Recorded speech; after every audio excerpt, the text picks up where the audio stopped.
esse autor que escreveu apenas, praticamente, vamos dizer assim, de obra de grande punch, apenas uma, tá bem? Então vamos lá, vamos falar um pouquinho sobre Euclides da Cunha, tá ok? Então ele nasceu aí, gente, em 20 de janeiro de 1866, lá no Rio de Janeiro, tá ok? Nasceu lá no Rio Carioca. E aí, como eu já havia falado para vocês, ele vai ingressar aos 19 anos na Escola Politécnica, onde vai estudar engenharia, e vai ingressar na Escola Militar da Praia Vermelha. Lembrando que, ó, pessoal, a maioria da galera que nós vamos ver aí, todos eles, praticamente quase todos eles, os grandes pensadores, estudaram aí na Politécnica, tá ok? Que é a Universidade Federal do Rio de Janeiro, tá certo? E também vão ter estudado no Colégio Pedro II, no tradicional Colégio Pedro II, alvo de vários filmes, já apareceu em vários filmes da produção Globo Filmes, tudo bem? Continuando aí falando do Euclides, nós vamos ver que ele vai vir para o São Paulo para trabalhar aí, propriamente dito, no hoje Estadão, que antigamente se chamava, né, província, se não me falha a memória, província do estado de São Paulo, tá ok? E ele vai colaborar aí, primeiramente como freelancer, e depois, óbvio, ele vai entrar como autor em específico desse jornal, tá ok? E aí, gente, o que vai acontecer? Em 1897, ele vai para a Bahia para poder cobrir o conflito de Canudos, o que estava acontecendo em Canudos. E nós vamos ver o que estava rolando lá, como é que começou essa história toda, essa briga toda aí, lá no Arraial de Canudos, tá ok? Lá no interior da Bahia, tudo bem? E por que o Euclides foi lá? Que proporção que estava tomando esse conflito em Canudos? Existiam outros conflitos no país? Lógico que existiam. Só que por que Canudos foi tão importante? O que estava acontecendo lá de tamanha importância que tomou aí praticamente a imprensa nacional, né? Poder ir lá para poder visualizar, vislumbrar o que ocorria nesse local. Muito bem. Continuando aí, em 1902, ele vai publicar Os Sertões, tudo bem? Em 1902, ele publica o livro Os Sertões, e depois ele vai ser eleito como membro da Academia Brasileira de Letras, da ABL. Então, Euclides da Cunha, ele passa também a fazer parte da academia, tá certo? Então, ele atinge, vamos dizer assim, a fama ainda em vida. Tudo bem, gente? Então, seguindo aí, ó, depois ele volta, né, para o Rio, e aí ele volta como professor do Colégio Pedro II, tá bom? E morre assassinado em 1909. Nossa, Sandro, morreu assassinado? Morreu assassinado, gente. Por quem? Olha só que coisa interessante. Euclides da Cunha, vou fazer uma fofoca da literatura com vocês aqui, ó. O Euclides da Cunha, ele casa-se, né? Ele se casou, tal. E aí o que rola? Olha só, o Tainá, você tá aí comigo? Você tá aí na aula ainda? Deixa eu ver aqui, Tainá. Tá aqui sim. Pelo menos o nome tá, né? Agora, se ela tá aí na sala, não sei. Tá aí, Tainá? Eu tô aqui, Sandro. Então você vai gostar dessa história. A Toledo também vai, que parece história de novela, ó. Presta Conta atenção, aí, atenta os conta aí. ouvidos agora. O Euclides da Cunha casou, gente, com a mocinha. E essa mocinha, ela vai ter um caso com um militar, vai trair o Euclides da Cunha. Aí é só o que Euclides faz, olha só o dramalhão mexicano. O Euclides, dado momento, ele vai tirar satisfação com esse militar. E aí, olha só o que acontece com ele, gente. Ele vai tirar as suas satisfações, né? A sua briga, né? A sua birra. E aí ele acaba sendo assassinado. Por quê? Porque o Cabra era um militar. E aí mata o Euclides da Cunha, né? Por causa da mulher. O filho do Euclides, depois quando fica mais velho, aí a mulher dele fica com o militar, né? O filho dele vai também tirar satisfações lá na frente. Por que matou meu pai? Aí sabe o que acontece, Tainá? Você não vai acreditar. O militar mata o filho também. Ou seja, o cara matou a família inteira, né, para poder ficar com a mulher. E o Euclides foi assassinado por isso, tá? Porque ele foi traído pela esposa e foi tirar satisfação e acabou se lascando por causa disso. Então, um fim trágico aí para o autor, né? Dá ou não dá uma novela aí, Toledo? O que você acha? Você que gosta de novela? Dá, Sandra, dá uma novela bem legal, tem. Vai ser uma coisa bem bacana, né? Se eu não me engano, Tem até, viu, um seriado, uma novela falando disso. Agora eu não me lembro, mas a Globo produziu algo parecido com isso. Eu não me lembro agora, de verdade, me foge. Eu preciso fazer uma pesquisa para saber sobre isso, mas se eu não me engano, tem algo parecido com isso. Tudo bem, vamos seguindo aí. Vamos embora. Olha quem tá aqui, faz tempo que eu não falo. Tudo bem, Luísa, com você? Luísa, tá aí presente? Tá com o microfone? Luísa, Luísa, Luísa, Oi, Luísa. professor. Tudo bem? Tudo e você? Tô bem, graças a Deus. Muito bem, fico feliz de saber que você está aí com a gente. E a mamãe, a vovó, tá tudo bem? Tá sim. Show de bola, maravilha. Mando minhas lembranças para elas, tá Tá bom? bom, obrigada. Nada. Então vamos seguindo aí, Gil. Eu vou embora, tá, Gil? Vou seguindo. Se você perder, você dá um toque aí, hein? Tá bom? Então vamos seguindo aí, gente, falando aqui do Euclides. Então ele morreu assassinado. Comentei aí um pouquinho, falei, fiz uma fofoquinha para vocês da literatura sobre o nosso Euclides. Então vamos continuar com os sertões. Vamos abrir as nossas cortinas e continuar o nosso momento sertões aqui. Olha só, gente, o que vai acontecer. A obra Os Sertões, ela talvez seja uma das mais emblemáticas de Euclides da Cunha. Na minha opinião, a obra Os Sertões é a melhor obra de Euclides da Cunha. Talvez seja o seu chamado best-seller. Né? O Giovanni mandou alguma coisa aqui no WhatsApp falando sobre isso. Daqui um pouquinho eu já comento. Tá ok? Aqui ele falou Desejo. Muito bom. Obrigado, Giovanni. A série Desejo da Rede Globo, que fala de Euclides da Cunha. Obrigado, Giovanni, pela sua intervenção aí, via WhatsApp, mas é isso mesmo. Eu estava tentando lembrar, eu sabia que tinha alguma coisa falando sobre o nosso mestre Euclides da Cunha. Então, seguindo aí o nosso embalo, gente, então talvez eu acredito que essa obra, Os Sertões, do nosso Euclides, é sim o seu grande best-seller, é o seu grande momento na literatura. O que nós vamos ter aí, pessoal? Os Sertões, ele vai ser, além de uma obra emblemática, ela vai narrar, então, os acontecimentos da Guerra de Canudos, que foi quando, gente?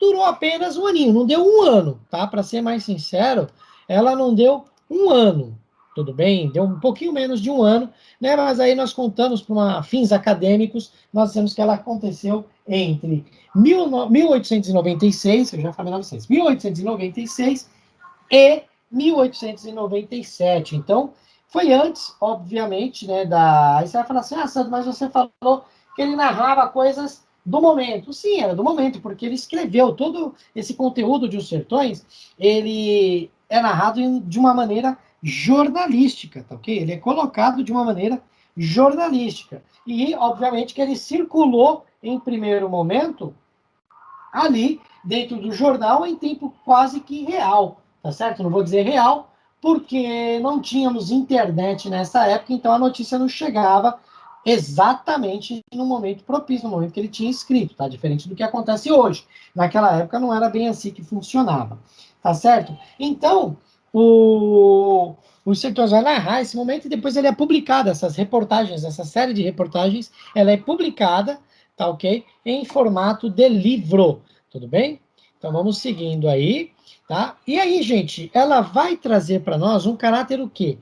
Crítico. Por quê? Porque Euclides da Cunha não poupa a pena para descer o pau naquilo que o governo estava fazendo, com o que os militares estavam fazendo com o povo de Canudos, tá ok? Segundo, obviamente, a ótica, tá certo? De Euclides da Cunha. Vejam bem, nós estamos falando da ótica de Euclides da Cunha, do jeito que Euclides estava colocando, obviamente, a sua maneira de ver os fatos, tá certo?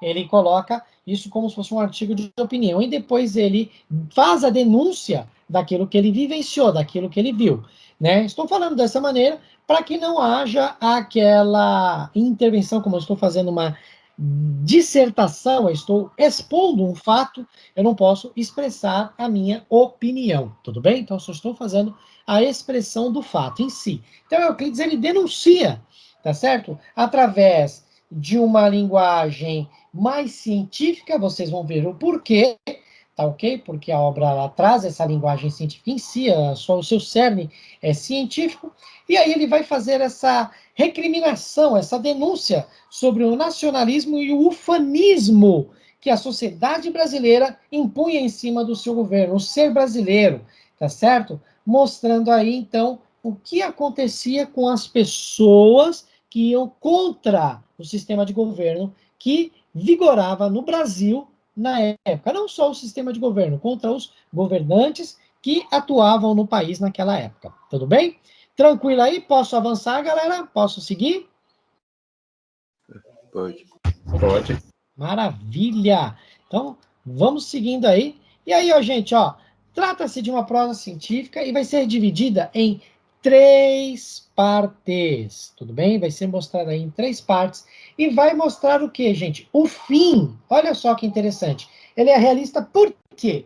Porque ele vai querer bater também, pessoal, contra aquela ideia que nós tínhamos e que era imposta sobre algumas figuras da nossa sociedade. Que figuras são essas?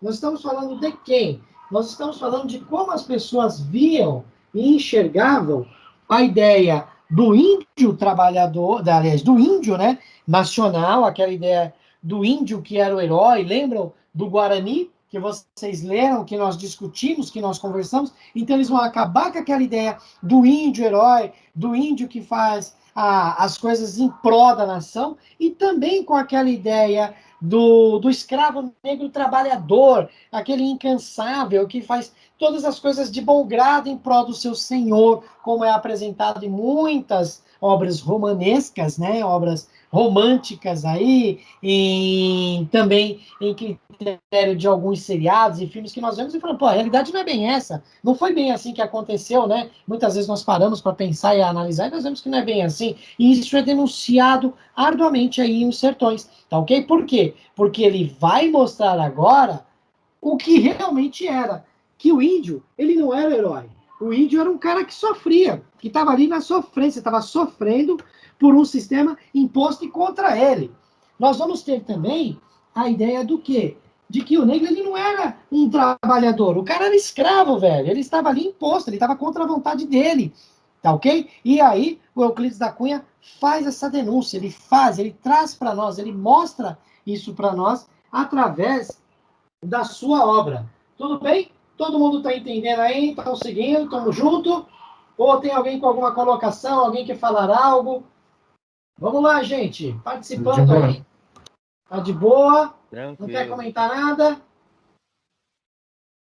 Ninguém? Ninguém quer falar nada? Então vamos seguindo aí, gente. Então vamos prosseguir aqui com o nosso Sertões. Olha só, pessoal. Quebrando aqui a nossa janelinha. E olha só o que vai acontecer. Os Sertões, por que é uma obra tão legal, uma obra tão importante? Legal não, tá, gente? Vamos ser sinceros, né? Por que é uma obra importante, vamos dizer assim? Não vou dizer que o livro é chato, o livro é bacana, tá? Mas, como eu disse, é uma literatura muito pesada, uma literatura difícil, tá? Uma obra complexa para se ler. Por quê, gente? Porque ela explora outras áreas do conhecimento, coisa que já não estava acontecendo ou não ocorria com outras obras na língua portuguesa. Tá, ok? Nós não temos essa presença tão efusiva nas outras obras do que acontece com os Sertões, de fazer uma intertextualidade. Olha só, guardem essa palavra, porque essa é a palavra-chave para você, de repente, vai encontrar uma resposta dissertativa sobre os Sertões. Palavra-chave, gente, intertextualidade. Anota aí, Gil, anota no seu caderninho. Os Sertões é uma obra que cria uma intertextualidade com as outras áreas do conhecimento. Tudo bem? Anotou aí, Gil? Colocou essa no seu caderninho? Anotado. Ô, Sandrinho, faz tempo que você não fala xananana, né? Opa, então vamos lá fazer um xananana. Bem lembrado, hein? Xananana é demais, hein? Vamos lá, xananana. Então, ó, vou seguindo aqui. Boa recordação, hein, Gil? Então, vamos continuar. Então, os Sertões, ele vai fazer essa intertextualidade, ele vai fazer essa ligação com outras áreas. Que outras áreas, gente? Ela vai se dividir em 3 partes. E nessas 3 partes você vai perceber essa ligação com as outras áreas. Dá uma olhada aí, ó. Primeira parte que nós vamos ter, a Terra, tudo bem? A obra é dividida assim, em 3 grandes blocos, como eu falei para você. É como se fossem 3 grandes capítulos, tá ok? Como se fossem 3 grandes repartições, ou ainda podemos dizer que é como se fossem 3 livros distintos, 3 livros diferentes, tá ok? Então você vai ter aí o primeiro livro, ou a primeira parte, ou a primeira repartição, como você preferir, você vai ter a Terra. E o que é a Terra, gente?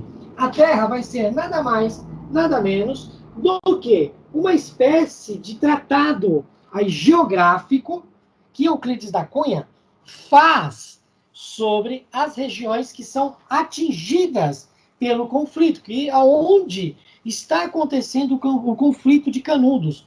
Como que está rolando? O que está acontecendo? Aonde? Né? Onde está ocorrendo esse conflito? Onde está acontecendo a treta? Onde que o bicho está pegando? É aí que Euclides da Cunha vai comentar, é aí que Euclides da Cunha vai falar. Tudo bem? Então, em A Terra, ele traz essa ideia. E ele faz um detalhamento, gente, muito bacana, um detalhamento muito interessante sobre o local onde acontece o conflito. Em O Homem, nós vamos ter a apresentação de um estudo sociológico, tudo bem? Então, Euclides da Cunha trabalha com sociologia, ele vai apresentar aí um tratado mais voltado a essa questão sociológica, baseada aí na teoria do Hipólito Taine, tá ok? Que é um sociólogo determinista, tá ok? A teoria determinista dele. Obviamente que tudo isso vai estar amarrado, vai estar atrelado ali com as ideias de Comte, com as ideias de Durkheim, tudo bem? Mas para poder fechar uma espécie de quem é esse sertanejo brasileiro? Quem que é esse cara que mora em Canudos? Então, em Um Homem, vai trazer esse momento, ele vai trazer esse tratado, tudo bem? Anota tudo isso aí, hein, gente? Vai trazer esse tratado sobre quem é esse sertanejo. O que levou, olha só que interessante, gente, o que levou o sertanejo a ser o que é. Então, nós temos aí uma busca científica de o que aconteceu no Brasil para chegar a esse extremo. Tudo bem? O que aconteceu no Brasil para que viesse a surgir essa casta, esse sertanejo, que obviamente vai ser representado no conflito de Canudos, mas não era uma coisa isolada, não era só Canudos. É isso que eu quero que vocês entendam. Era algo que estava acontecendo em praticamente quase que todas as regiões mais afastadas do país. Tá ok? E por fim, a última parte, não menos importante, inclusive, é aquela que é o momento mais lindo. O pessoal pega para ler Os Sertões, eles gostam de ler só essa parte aí, a luta, tá ok? Que é a parte romanceada da obra, tudo bem? É a parte que vai contar, é uma parte mais narrativa, por isso que ela é a parte mais lida, que é a narrativa mesmo, propriamente dito, do conflito lá de Canudos, das inserções, das 4 expedições que o exército brasileiro fez para conter a revolta no Arraial de Canudos. Nossa, Sandro, foram 4 intervenções do Exército? Sim, foram 4 intervenções militares para poder apagar ou abrandar, para ser mais preciso, para extirpar o que estava acontecendo em Canudos. Então, gente, anota aí, a obra se divide em 3 partes: a terra, o homem e a luta. Tudo bem? Tranquilão até aí, meus amigos, meus nobres colegas. Vocês estão entendendo? Sim. Muito bem. Show de bola, então, gente. Olha só, eu vou dar uma parada por aqui, tá ok? Eu vou até parar aqui a nossa gravação. Aí, pessoal, bora lá. Acho que vocês já estão sendo gravados. Deixa eu verificar aqui. Já estão sendo gravados. Tá certo? E vamos falar aqui de Os Sertões com vocês, dar continuidade, para ser mais preciso, tá bom? Nós vamos dar continuidade à nossa aula. E eu havia falado para vocês o quê? Que Os Sertões, ele passaria dos limites da área do conhecimento, por quê? Porque ele era dividido em 3 partes, né? A terra, o homem e a luta, tudo bem? Que apresenta para nós, né, no seu grosso volume literário, né, o Euclides da Cunha apresenta para nós 3 pontos principais aí do que estava acontecendo. E ele faz um tratado em cima disso tudo, tá ok? Um tratado, gente, parece uma tese de mestrado em cima de uma obra, de um conflito, né, não vou dizer uma obra, de um conflito tão penoso e tão vergonhoso para a nossa sociedade, para nós brasileiros, tá ok? Então, vamos dar sequência e entender essa obra fantástica da nossa literatura, tá ok? Então, nós vamos falar agora, mais precisamente, da Terra, tá ok? Do momento que Euclides da Cunha fala sobre a Terra. Então, o que ele vai fazer? Nesse momento, que é a primeira parte do livro, o autor ele vai apresentar para nós o que, meus caros colegas? Ele vai trazer um tratado bem específico da geografia e topografia que vai fazer parte ali da região, tá vindo desde do Rio Grande do Norte até praticamente ali o sul de Minas Gerais, mostrando em momento particular a parte da onde nós temos a bacia do Rio São Francisco, tá ok? Então, ele vai ser muito detalhista, ele vai ser extremamente detalhista e vai mostrar o que, gente? A geografia dessa região, tá? Em específico, para nós, esse ponto que está aqui em vermelho, que vocês podem perceber aqui, tá ok? Então, ele vai apresentar esta região de uma maneira mais específica, porque é onde nós teremos exatamente a região do conflito, onde vai acontecer o conflito de uma maneira propriamente dita, tá ok? Então, por que ele faz isso, gente? Ele vai apresentar uma tese mostrando que o meio geográfico vai influenciar na vida do homem, no seu caráter, vai influenciar na sua forma de ser. Então, como o nosso próprio, me fugiu agora o nome do autor de Vidas Secas, o Graciliano Ramos, né, como o próprio Graciliano Ramos mostra para nós, talvez o sertanejo, talvez aquela pessoa que more nesta região aqui, ele seja seco, ele seja árido, ele seja uma pessoa sem muito jogo de cintura, talvez seja aquela pessoa realmente marruda, fechada. Por quê? Porque o meio que ele vive, o meio geográfico que ele vive, é assim, ele é seco, ele é esturricado, ele é sofrido, ele é um meio, assim, triste. Então, por isso, talvez o sertanejo seja esse tipo de pessoa, tá? Então, o interessante é mostrar isso, que o homem vai ser influenciado por isso. E também, ele vai apresentar um outro ponto muito interessante para nós, é o quê? É no papel do homem, no papel desse próprio sertanejo, não ele propriamente dito, o sertanejo, o raiz, mas aquele a quem ele serve, que seriam os coronéis, os senhores dessa região, abrindo um parênteses, esses senhores estão presentes até os dias de hoje, são os chamados coronéis, tá ok? Eles ainda estão por aí, e talvez esses agentes, né, esses senhores sejam agentes de destruição, guardem esse nome. Por que agentes de destruição? Porque são esses caras que vão mandar queimar, vão mandar arrebentar com o solo, vão acabar com as florestas, para quê? Para implantar o seu sistema de governo, implantar o seu sistema de agricultura, ou seja, fazer com que eles enriqueçam cada vez mais, destruindo algo que, teoricamente, não era assim. Então, essa região aqui, o solo pobre, o solo detonado, segundo Euclides da Cunha, seria por uma espécie de influência direta do próprio homem, tá ok? Por quê? Porque o homem arrebentou com as florestas, o homem detonou com tudo e tornou essa região aqui uma região seca, uma região arrebentada, né, que teoricamente não teria mais agora solução. Então, em A Terra, nós temos esse tratado, nós temos esse momento dentro da obra. Tranquilo até aí? Todo mundo está entendendo? Todo mundo está comigo? Hein, meu amigo Guilherme Azevedo, você está conseguindo acompanhar aí tranquilinho, Guilherme? Opa, Sandrão, tô aqui. Tá dando para entender aí? Tranquilo, De verdade mesmo?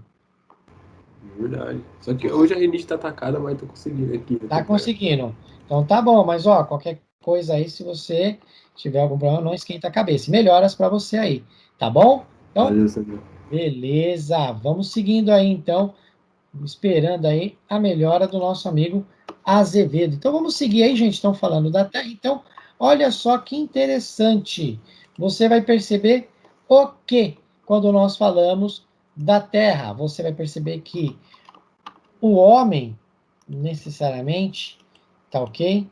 Ele vai ser influenciado pelo meio, tá bom? Então você pode anotar isso na sua agenda, anotar isso aí no seu post-it, na sua apostila, no seu caderno. O meio faz o homem, tá certo? E isso vai ser muito, mas muito bem propagado aí, como eu disse para vocês, pelo antropólogo aí, o Tainei, o filósofo Tainei, e também por Auguste Comte com as suas teorias positivistas, tudo bem?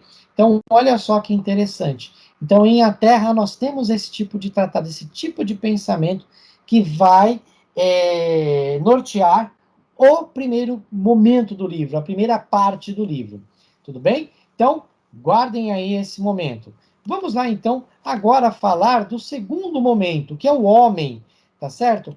Em um homem, nós vamos ter a descrição, é um outro momento, agora é um momento sociólogo, um momento antropólogo, tá certo, da obra, que vai apresentar o quê? A descrição do homem, a descrição do sertanejo, a vida, os costumes que são impostos por essa galera que vive na região norte e nordeste do país.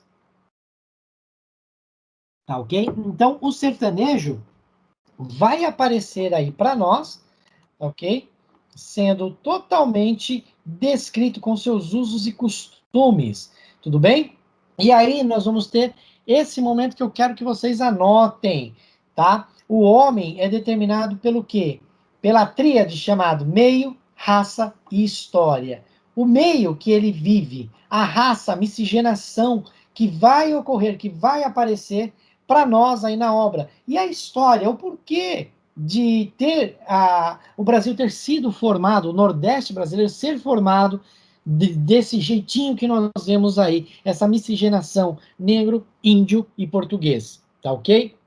Então, nós temos aí a influência desses três fatores de uma maneira direta, e isso é um objeto de estudo de Euclides da Cunha, quando ele fala sobre o homem em Os Sertões. Ele vai trazer isso para nós, ele vai trazer essa linha de pensamento. Então, guardem isso, gente. O estudo do homem, do sertanejo, ele vai ser determinado pelo meio que ele vive, pela miscigenação das raças e pela história que vai transcorrer e vai, obviamente, abrir o campo para esses dois tópicos que eu falei anteriormente, meio e raça. Tudo bem? Então, o nosso amigo Euclides da Cunha, ele faz esse tratado. Super inteligente, né, gente? Se você for parar para pensar, parar para analisar, você fala, meu, esse cara aí, ele era um alien, tá ok? Por isso, até que o pessoal brinca e tira, faz um barato, né, nos cursinhos aí, fala, por isso que a esposa largou o Euclides da Cunha para ficar com o militar. Por quê? Porque ele só pensava, aí no caso, em ficar estudando, ficar correndo atrás, ficar lendo, ficar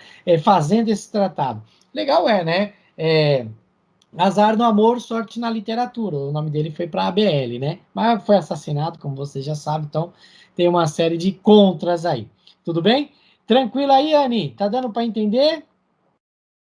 Tranquilo, professor. Show! Tudo bem. Bárbara, tá dando para entender, Bárbara? Você que voltou aí de viagem recentemente, está com a mente descansada. Tá dando para entender? Tá tranquilinha? Vai. Beleza, maravilha. Então vamos seguindo aí, Bárbara. Vamos lá, com a sua permissão, com a sua licença, eu vou seguir aqui, tá ok? Aqui, ó, o personagem central que nós temos aí nesse momento, né, é Antônio Conselheiro, Bárbara. Vai ser esse cara que vai aparecer. Esse camarada vai ser a personagem central, inclusive, da nossa obra que nós estamos estudando. Então, onde aparece Antônio Conselheiro? Antônio Conselheiro, ele vai surgir exatamente na descrição do homem. Quem era Antônio Conselheiro? Quem que era esse camarada? Então, nós vamos ter todos esses detalhes aí. Antônio Conselheiro é uma figura histórica, o cara realmente existiu, tá? É interessante você entender o paralelo que vai rolar aí. Antônio Conselheiro, ele era casado e ele também perdeu a sua esposa, provavelmente por um militar, ok? Por um soldado de polícia, era assim que eles chamavam antigamente, tá?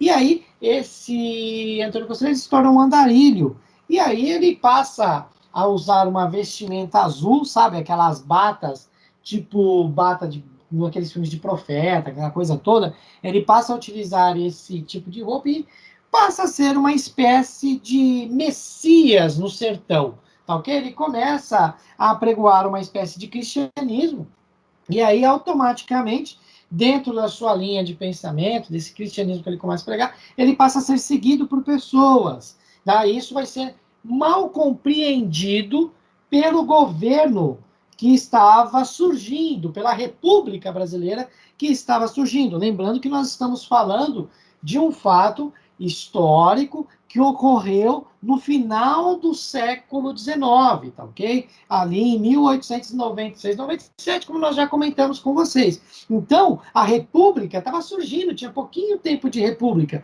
E aí o presidente entendeu que aquele movimento de Antônio Conselheiro, ele entendeu ou quis entender, era, na verdade, um movimento antirrepublicano, um movimento monarquista, né, tentando lutar pela volta da monarquia. E aí o que acontece, gente? Ele tenta abafar, ele vai tentar abafar esse problema. E de que maneira que ele vai tentar abafar? Com a bala, vamos dizer assim. Ele vai tentar acabar com o movimento. E aí é daí que vai surgir toda a briga. E vai surgir esse nosso amigo Antônio Conselheiro. O legal, gente, é você ver a descrição ainda do homem. Esse termo que eu acho muito interessante é um termo que vocês têm que anotar, porque é a palavra-chave para uma resposta dissertativa. O homem, o sertanejo, o camarada do Nordeste, ele é um Hércules Quasímodo. Quem pode me ajudar aí com essa definição? O que vocês podem entender por Hércules Quasímodo? Hércules Quasímodo. Miyamoto, você que é um camarada aí que gosta de filmes, você é um camarada inteligente, diz para nós aí, o que você acha que seria Hércules Quasímodo?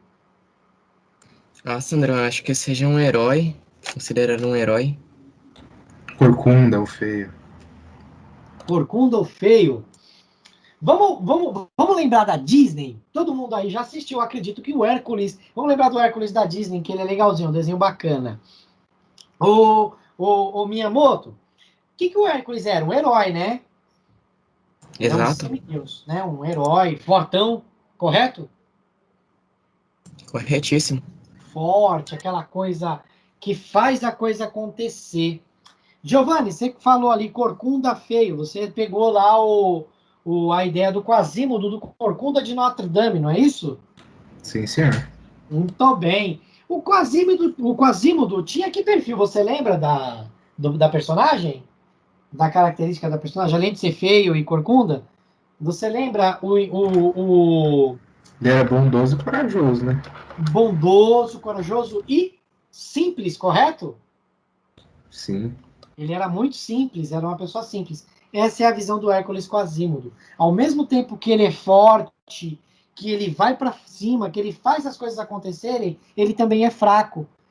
De questão, como é que eu poderia dizer, questões ideológicas. Ele é simples, ele é humilde, ele é na dele, ele não impõe aquilo que ele pensa, assim como o Quasímodo fazia com relação ao bispo, cujo nome esqueci, da obra de, se eu não me engano, Alexandre Dumas. Não sei se é Vitor Hugo ou Alexandre Dumas.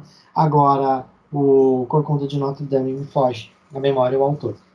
Mas, enfim, então o Hércules Quasímodo, galera, é esse camarada, esse cidadão, que ao mesmo tempo que é forte, que ao mesmo tempo que luta, que é batalhador, ele não impõe, ele fica na dele, ele fica quietinho. Então ele é colocado dessa forma, talvez facilmente manipulado, como era a pessoa de Quasímodo. Tudo bem? Deu para entender aí, gente? Todo mundo conseguiu entender?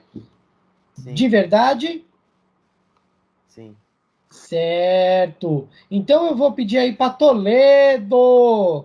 Oi, Toledo, tudo bem com você? Toledo. Eu, Sandro. Tá dormindo aí, né, criatura? Não, Sandra, que a mudança de tempo deixa meu nariz assim. Eita, nós! É você e o Azevedo, hein? Então ruim, tem que tomar um remedinho aí pra melhorar. Tomar paracetamol, pra ficar melhor.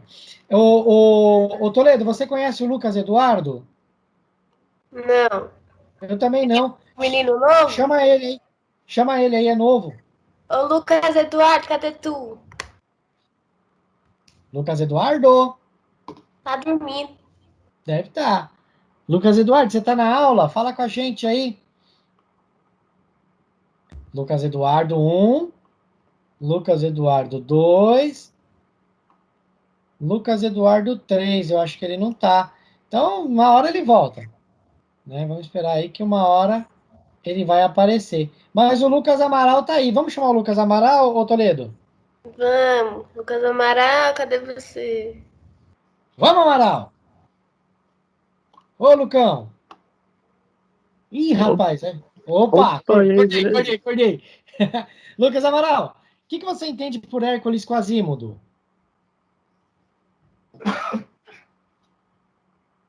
Amaral?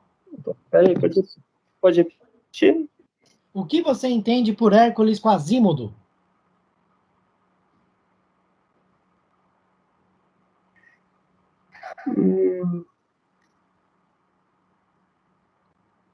Pede ajuda para Anne. Não pode. Depois me ajuda aí. O Hércules seria a figura do homem que, ao mesmo tempo que ele é forte e destemido, ele também é uma pessoa simples e humilde. Muito bem. Você tirou isso da sua cabeça ou você ouviu isso em algum lugar, Anne? Ah, eu ouvi do professor, né, Sandrão? Que momento que aconteceu isso, Anne? Agora há pouco. Ah, tá. Vamos falar. Gente, vamos acordar para a aula. Obrigado, Anne, pela intervenção. Obrigado, Lucas. Gente, tem que ficar atento aí, porque a coisa está caminhando. Vamos lá, isso é matéria da aula normal mesmo, tá? Corrida aí, tá bom? Então, vamos ficar atento aí, galerinha. Então é o seguinte, gente, o Hércules Quasímodo, isso é descrito aonde? No segundo momento, não esqueçam. Então, quando quem está fazendo as anotações aí, ó, você coloca lá, quando nós falamos da Terra, aqueles pormenores que nós falamos, descrição ali da região desde o Rio Grande do Norte até a parte sul ali de Minas Gerais, tendo uma atenção maior ali para a região nordeste da Bahia, ali já perto de Pernambuco, ali interior de Pernambuco, né, Sergipe, aquela região toda ali.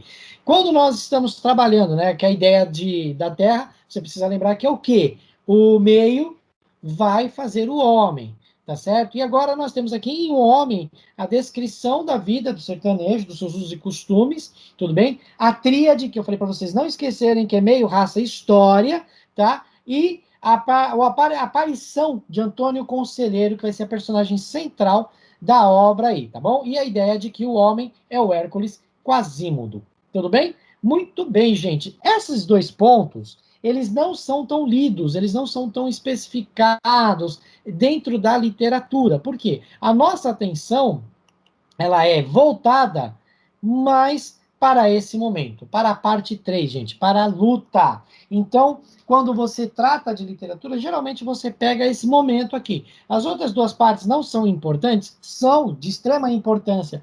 Caem por aí? Caem, aparecem, como eu disse para vocês ali, em vestibulares que acabam pedindo, aplicando os sertões para outras áreas do conhecimento, outras áreas do saber. Em literatura, nós voltamos para essa parte que é a parte mais romanceada, tudo bem? Que é a luta. E já por essa parte aqui, vocês estão percebendo, por essa fotografia que está sendo devidamente projetada para vocês aí, Cody, olha só, o que nós temos, Cody? O que você consegue enxergar aí, nessa foto? Ferramentas para no protesto. Não sei. Eu não entendi, Cody. Você poderia falar um tiquinho mais alto? Parecem pessoas protestando. Pessoas protestando.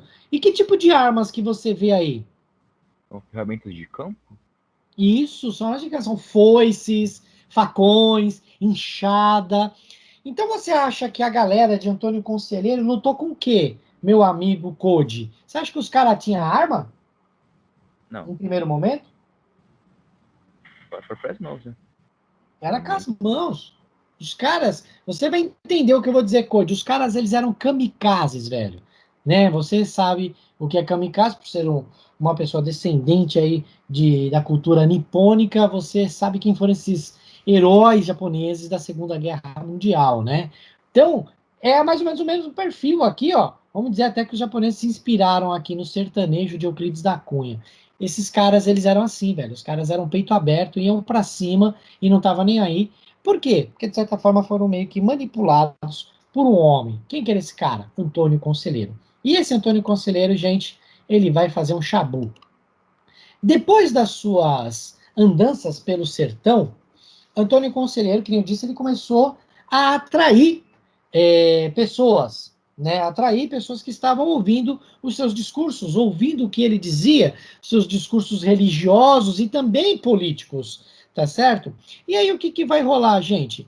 Nós vamos ter, né, Antônio Conselheiro trazendo para si uma turma, e aí ele vê em um dado momento que é necessário que ele monte um acampamento permanente, porque as pessoas iam andando atrás de Antônio Conselheiro, né? Eles esperavam, onde Antônio parava, ele atraía adeptos que o seguiam, literalmente, não era seguir que nem hoje você segue determinada pessoa pelo Instagram, segue determinada pessoa pelo Facebook, enfim, não era mais ou menos nesse sentido apenas, porque quando você segue a pessoa por esses canais, hoje virtuais, significa que você compartilha as mesmas ideias que ele.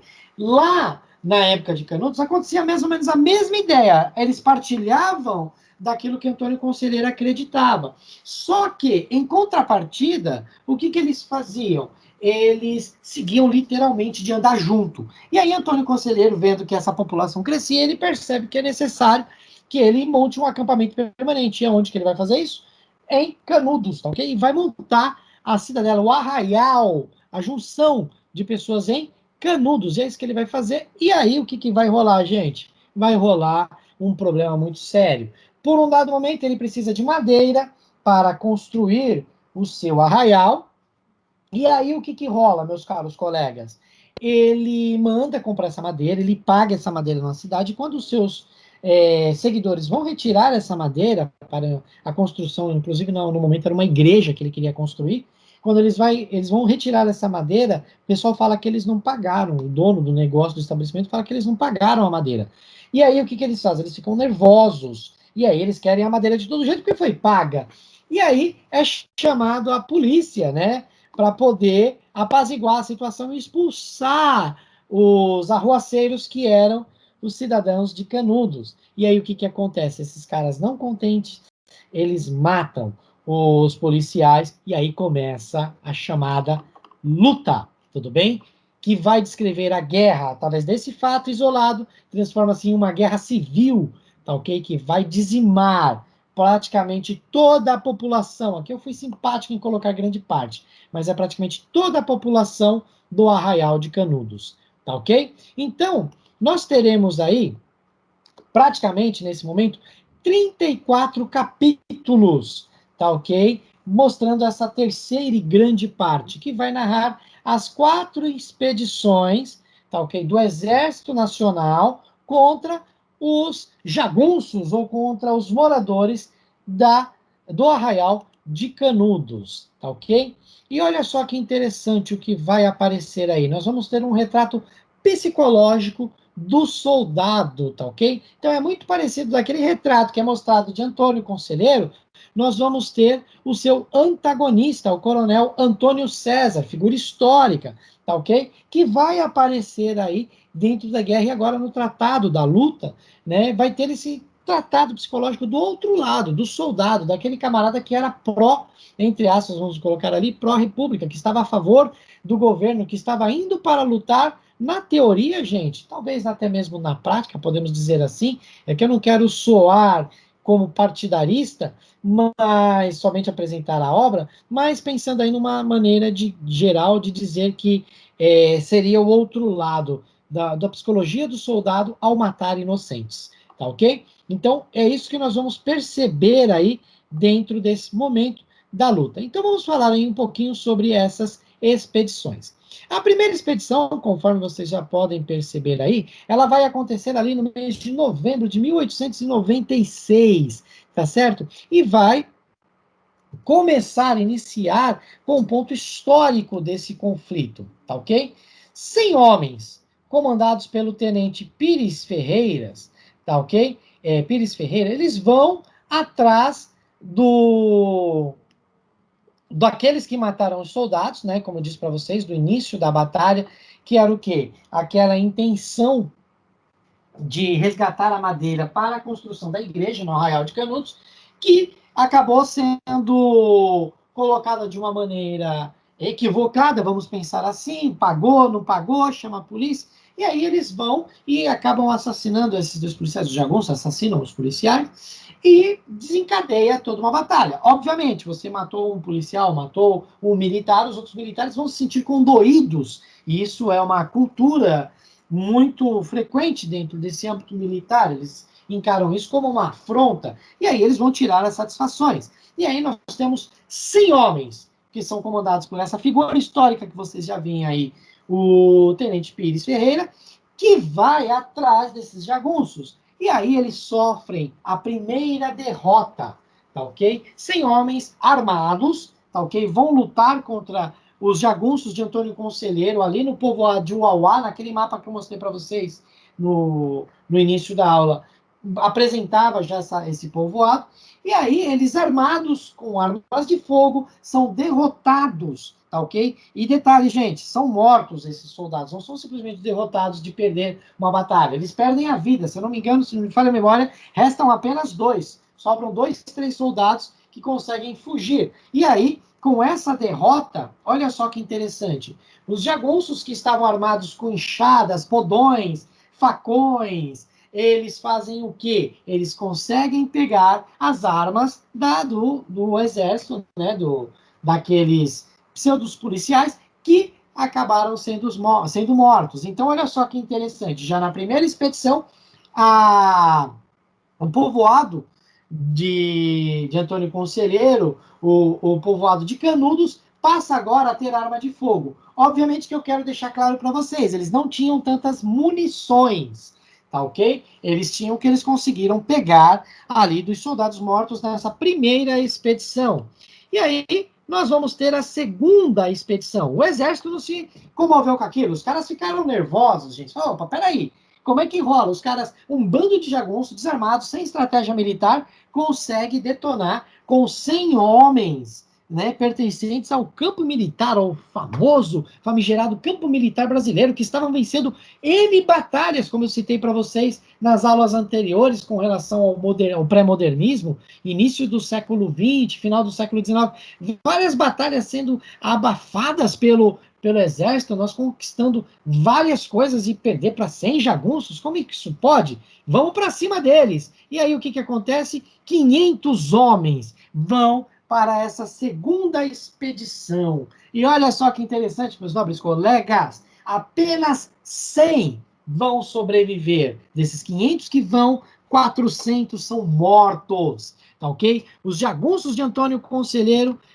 vencem o exército brasileiro mais uma vez. E nesse contexto vai surgir esse camarada, esse jagunço chamado Pegeu, que vai ser uma espécie de estrategista do grupo de Antônio Conselheiro. Ele vai se colocar como um gênio militar, uma pessoa simples, lembra do Hércules Quasímodo? A ideia fechando aqui. Uma pessoa simples, uma pessoa sem instrução, que vai surgir aqui, que vai aparecer para nós e vai automaticamente trazer estratégias. Então, assim, simples por ser Quasímodo, mas Hércules, porque era forte, porque começou a ter ideias, tá ok? No filme Canudos, feito pela Rede Globo de televisão, ele surge na pessoa, se eu não me engano, de Paulo Betti, tá? É o ator Paulo Betti que faz o Pegeu. Muito bem, seguindo, mas não assista, tá? O filme é ruim pra caramba. Nós temos aí também a ideia da guerra psicológica. O pessoal de Canudos matou 400 pessoas, mais aproximadamente 97, 98 da primeira expedição. O que eles fazem? Eles pegam os cadáveres dessas pessoas que estavam mortos e fazem uma estrada, gente, lembrando muito aquilo que aconteceu na Inconfidência Mineira, com partes dos corpos desses soldados. Ou seja, eles arrancam a cabeça e colocam lá. Para quê? Para assustar isso no caminho de Canudos, né? Da estrada que levava até o Arraial de Canudos, eles fazem uma estrada que passa a ser enfeitada pelos cadáveres dos soldados mortos. É a guerra psicológica, é o sadismo. O Antônio Conselheiro não deixa isso barato. Ele mostra e aponta que a cabeça também do jagunço já estava virada, gente. Eles não estavam também ali para brincadeira, não estavam mais. A coisa tomou um outro rumo. Vejam bem, de madeira para construir uma igreja, virou o quê, gente? Agora uma guerra meio esquisita, uma guerra sádica, no qual os caras cortam, eles esquartejam o corpo da pessoa e colocam pendurada ali nos varapaus para assustar aqueles que tentam se chegar a Canudos. Olha só como é que a coisa passa a rolar, a acontecer. Tudo bem? Isso na segunda expedição. Desculpa, eu passei aqui, tá? Se alguém está tirando o print, esse é o momento. Então, olha só que interessante isso aqui na segunda expedição.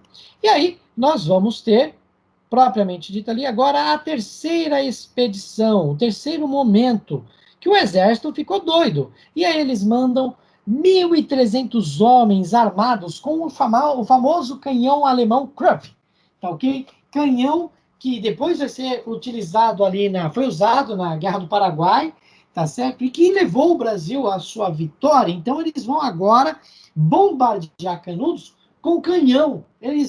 O exército não está agora para brincadeira. Vamos acabar com Canudos. E aí o que acontece, gente?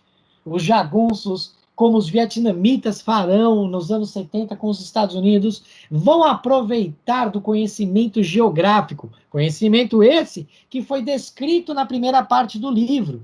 E aí, eles tendo esse conhecimento do relevo irregular, como eu coloquei aí, eles vão, como eu disse para o Code, no kamikaze, eles vão no corpo a corpo, eles vão para a batalha ali na pegada mesmo, 1 contra 3, 1 contra 5, e eles fazem o quê, gente? Numa luta corpo a corpo, armado, como eu disse para vocês, com armas rudimentares, armas feudais, eles conseguem vencer o coronel Moreira César, um herói de guerra brasileiro, tá ok? Então o coronel morre e é abandonado no campo de batalha. E desses 1.300 homens, poucos sobram para contar a história, para voltar para as suas favelas, tá? É nesse momento, gente, que surge o termo favela na linguagem do português brasileiro. Por que favela? Porque eram barracas que ficavam perto das árvores que davam a fava, tudo bem? E aí, então, eles ficavam perto da onde? Dos locais onde tinha fava, favela, deu para entender? O trocadilho, eram barracos, por isso que hoje você tem essa associação de casas construídas de maneira rudimentar, chamados barracos, nós atribuímos a esse nome, que hoje já não é tão permitido. Hoje o nome correto é comunidade, mas antigamente nós falávamos favela, porque em alusão a isso que nós temos do Exército Brasileiro construindo as suas barracas perto das árvores de fava. Tudo bem? Então, isso aí foi perguntinha de FUVEST, tá, gente? Por isso que eu estou passando para vocês. Certo, gente? Então, Moreira César morre abandonado. Aí o exército fica doidão, gente, manda a quarta expedição. Em agosto de 1897, nós temos 8.000 homens comandados, nada mais, nada menos do que pelo general Carlos Bittencourt, ministro da guerra, o cara, tudo bem? É o mais alto, a mais alta patente aqui do Exército Brasileiro. Ele pega e vai para cima do Arraial de Canudos com força total. Era um extremo estrategista. E agora, finalmente, eles conseguem derrotar o Arraial de Canudos com uma estratégia muito, mas muito louca, gente. Eles conseguem colocar pontos, ele divide o exército em vários pontos para não deixar a fuga acontecer. E da mesma forma, agora conhecendo o relevo, conhecendo toda a estratégia utilizada por Antônio Conselheiro, eles entram no Arraial de Canudos e matam todos os moradores, sem poupar homens e crianças, tá ok? Velhos e crianças, mulheres e crianças, todos eles são mortos. Alguns poucos conseguem sobreviver, tá ok? Mas acabam depois servindo de uma maneira erradicada e errônea, tá? Então, Olha só que interessante. Esse é o tratado que nós vamos ter em Os Sertões de Euclides da Cunha. Tudo bem, gente? Deu para entender aí mais ou menos o que nós queríamos passar para vocês? Vocês conseguiram compreender? Alguém tem alguma colocação?